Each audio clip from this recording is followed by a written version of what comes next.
जो दिल्ली में 26 जनवरी गणतंत्र दिवस के समारोह के बीच जो किसानों द्वारा दंगे फसाद किए गए और जो लाल किले पर तोड़फोड़ मचाई गई, उसमें किसका हाथ है और किसकी गलती है, आज हम इसके बारे में जानेंगे।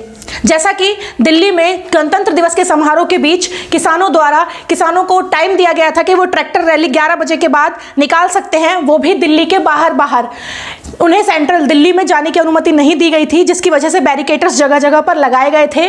लेकिन किसानों द्वारा 9 बजे ही ट्रैक्टर रैली निकाल दी गई, जिसकी वजह से उन्हें जगह जगह पर बैरिकेड्स मिले और वो बैरिकेड्स को तोड़ते हुए सेंट्रल दिल्ली में घुस गए। सेंट्रल दिल्ली में घुसने के बाद किसानों ने लाल किले पर अटैक कर दिया, लाल किले में घुस गए। उसके बाद जो इन्होंने देखे क्या किया, जो बताया जा रहा है मीडिया के द्वारा कि इन्होंने हमारा तिरंगा झंडा उतारकर अपने धर्म का यानी सिंह साहब का झंडा लगाया, बल्कि उन्होंने ऐसा कुछ नहीं किया है। उन्होंने लाल किले के झंडे को नहीं उतारा, बल्कि उन्होंने उसके बगल में डंडे पर अपना जो सिंह साहिब का झंडा है वो झंडा लगाया, बल्कि वो सिंह साहिब पंजाबियों के सिंह साहिब का झंडा है।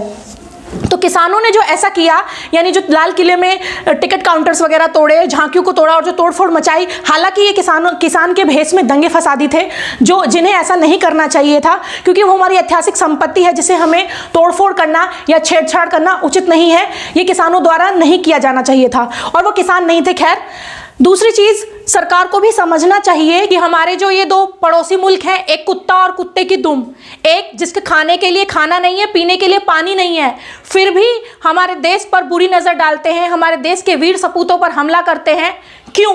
क्योंकि उन्हें पता है हमारे देश की सरकार और हमारे देश के जो राजनेता हैं वो सिर्फ बड़े बड़े संवेदनाएं दे सकते हैं, बड़े बड़े भाषण दे सकते हैं। हालांकि वो करते हैं, बड़ी बड़ी सर्जिकल स्ट्राइक करते हैं, एयर स्ट्राइक करते हैं। तो जब इन पिल्लों को मारना ही है तो इन्हें जड़ से खत्म क्यों नहीं करते हैं? इन्हें डंक मारने या भौंकने का मौका क्यों देते हैं सरकार? इन्हें जड़ से खत्म कर देना चाहिए ताकि ये दोबारा भारत देश पर गंदी नजर ना डाल सके और हमारे वीर सपूतों पर हमला ना कर सके। ये हमारे देश में ही आकर हमारे ही विस्फोटक का यूज कर और हमारे ही देश में विस्फोट कर चले जाते हैं। क्यों?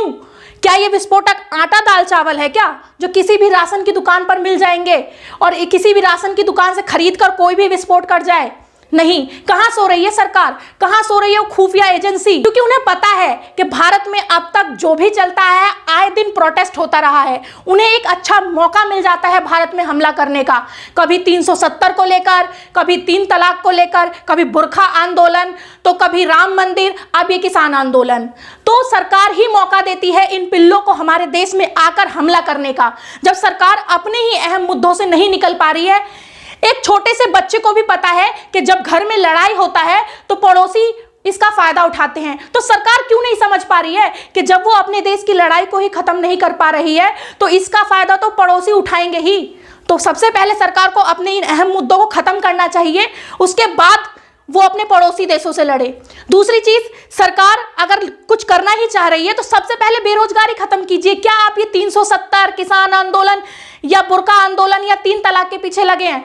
आप बेरोजगारी खत्म कीजिए ना। रोजगारी में पड़े हुए कभी फांसी लगा रहे हैं, इन चीजों को खत्म कीजिए कि वो अपना मेहनत कर सके, अपने देश को सुरक्षा से बना सके। इन बेरोजगारों को मौका दे दीजिए, ये पाकिस्तान को खत्म ना कर दे, एक बार मौका दीजिए। आपके लिए विस्फोट करना गलत नहीं है, आपके किसान द्वारा अगर झंडा नीचे उतार दिया जाता है तो वो गलत है। हालांकि उनका करने का तरीका गलत था, लेकिन जब झंडा का नीचे रखा अपना अपमान होता है तो क्या आपके देश में आकर विस्फोट करना देश का अपमान नहीं है?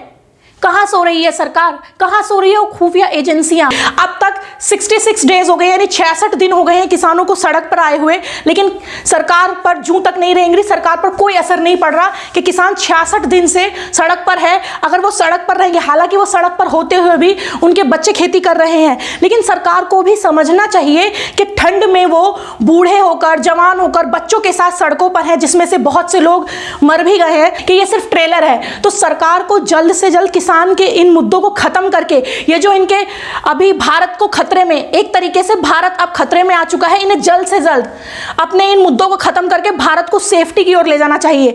आप इजराइल और ईरान से तेल और पेट्रोल के कॉन्ट्रैक्ट कर रहे हैं, डील कर रहे हैं। क्या तेल और पेट्रोल पे ही इंसान जिंदा रहेंगे? जब किसान उगाएगा तभी तो इंसान खाएगा।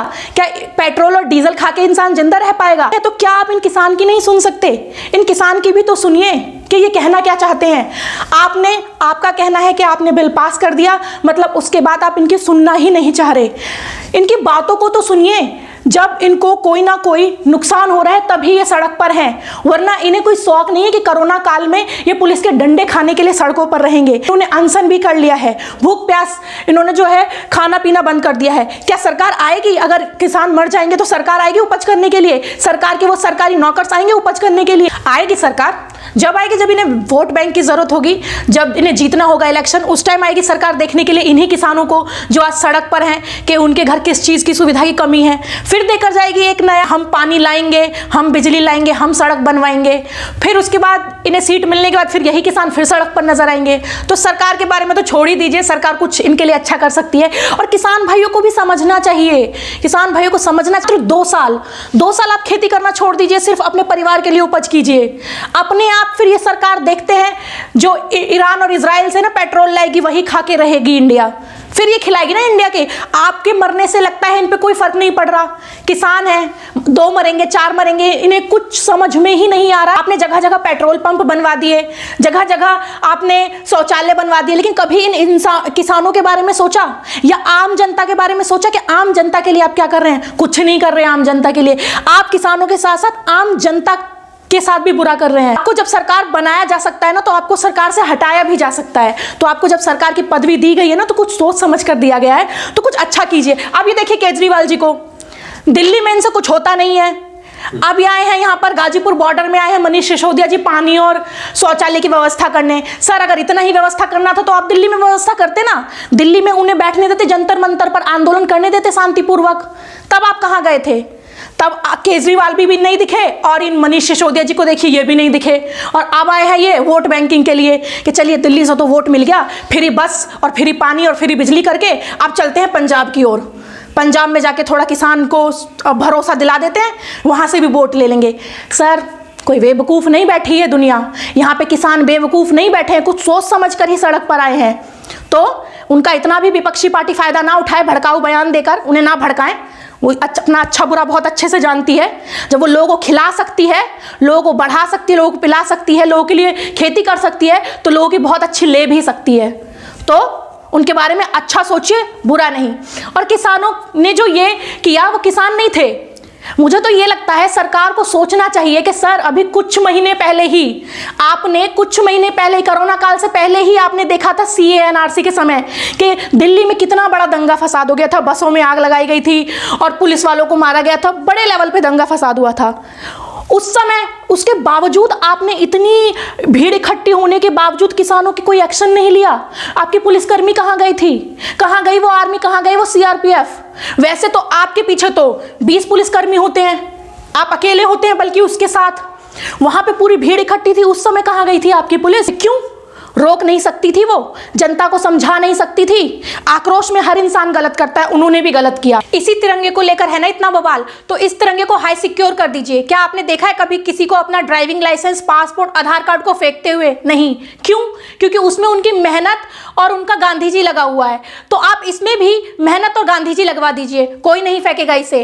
अगर इसकी अहमियत, इसके मान सम्मान के बारे में जानना ही है ना, तो उन वीर सपूतों से पूछिए जो अपने सीने और सिर में गोली खाने के बावजूद आखिरी समय तक, आखिरी सांस तक यही सोचते हैं कि इस तिरंगे को नहीं झुकने देंगे। उन रैली वालों राजनेताओं से क्या जानना जो तिरंगे को बत्ती बनाकर गले में पट्टे की तरह पहनकर घूमते हैं। जानना ही है तो उनसे जानिए जो -40 डिग्री की सेल्सियस में भी तिरंगे की आन बान शान की सुरक्षा कर रहे हैं, जिसकी वजह से हम घर में चैन से सो पाते हैं। मिलते हैं नेक्स्ट वीडियो में, तब तक के लिए धन्यवाद। जय हिंद।